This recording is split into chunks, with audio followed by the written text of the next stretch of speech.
पडलेला कचरा, अस्ताव्यस्त लावलेली वाहने, हातगाडे, मातीचे डेब्रिकचे ढीग, इमारतीमधून वाहणारे सांडपाणी, तुटलेले ड्रेनेज, मोकळ्या वाहणाऱ्या गटारी आणि त्यातूनच जाणारी पिण्याच्या पाण्याची पाईपलाईन, फुटलेल्या ड्रेनेजची दुर्गंधी, वाढलेले गाजर गवत, तुटलेली सुरक्षा भिंत, ना कोणी सुरक्षा रक्षक, लोंबणारे जाळे, जळमाटे, विखुरलेले भंगार साहित्य, ना कलरिंग, ना डागडुजी. अत्यंत बकाल अवस्थेत असलेल्या सातपूर त्र्यंबक रोडवरील गणेश अपार्टमेंट ही सोसायटी. या ठिकाणी 32 फ्लॅटसह अनेक व्यावसायिक गाळे आहेत. विशेष म्हणजे या सोसायटी शेजारीच असलेल्या महादेवनगर या स्लम वस्तीपेक्षाही भयानक आणि तितकीच आरोग्याला हानिकारक अशी गणेश अपार्टमेंटची अवस्था आहे.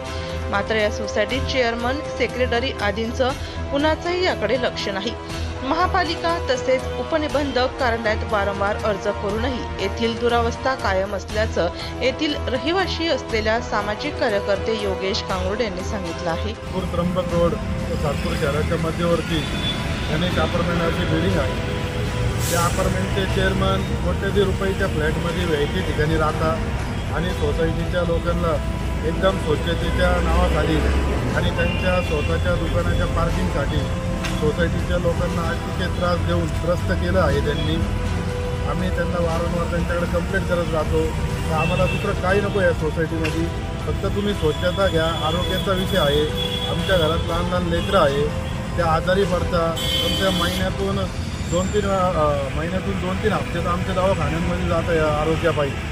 तर आम्ही त्या चेअरमनला विनंती करतो, त्याच्याकडे हात धरून पाया पडतो तर बाबा तुम्ही जरी व्यायचे कोटी रुपयाच्या फ्लॅटमध्ये राहत असेल तर इथं सामान्य जनता इथं राहते, फक्त तुम्ही स्वच्छता ठेवा. आम्हाला उडवडीचे उत्तरं देऊन आम्हाला वेगळ्या स्वरूपाच्या काही दमदाटीच्या प्रयत्नाने असं दाखवून आम्हाला शांत केलं जातं नाही का. महापालिकेला याच्या अगोदर महापालिकेला पण निवेदन दिलेले आहे. याच्या अगोदर पावसाळ्यामध्ये इथं मोठा अजगर असं निघाला होता. आत्ता पण रात्री बेरात्री सगळी घाण अवस्था असल्यामुळं तुम्ही पाठीमागं जर जाऊन बघितलं तर पाठीमागं जाऊसुद्धा शकत नाही अशी या सोसायटीची परिस्थिती आली आहे. समोर जर एवढी घाण आहे तर पाठीमागे किती असेल. रात्री आम्ही येतो जातो तर आम्हाला मोठमोठे साप वगैरे आले जात्या. इथून पुढं या सोसायटीतल्या कुठल्याही व्यक्तीला काही दुखापत झाली किंवा काय अडचण झाली इथं रात्री बेरात्री कोणी जसं सोसायटीला कोणी वारस नसलं आणि कोणी इथं येऊन अनधिकृत गाड्या वगैरे पार्किंगमध्ये लावून जातात, त्याचा त्रास आम्हाला होतो. आमच्या पण गाड्या आहे.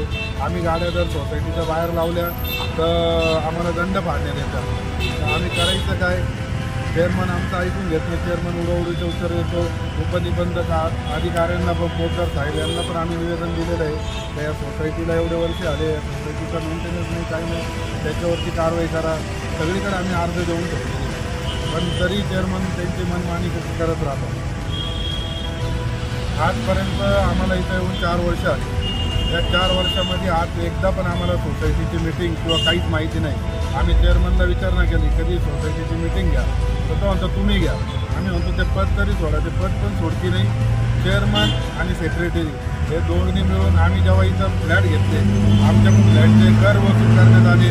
सर्व आम्ही पैसे त्यांना दिले आणि ते म्हणतात का आमच्याकडे पैसे नाही.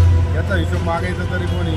सोसायटीतले सामान्य लोक असल्यामुळं त्याचा पुरेसा फायदा चेअरमन उचलत. रहिवाशी झोन असलेल्या या सोसायटीचा व्यावसायिक वापर जास्त होत असल्याने तसेच विविध कारणांनी सोसायटीची घडी बिघडली असली तरी मात्र सर्वांच्या आरोग्याची जबाबदारी असणाऱ्या नाशिक महानगरपालिकेने याकडे गांभीर्याने लक्ष देण्याची गरज आहे.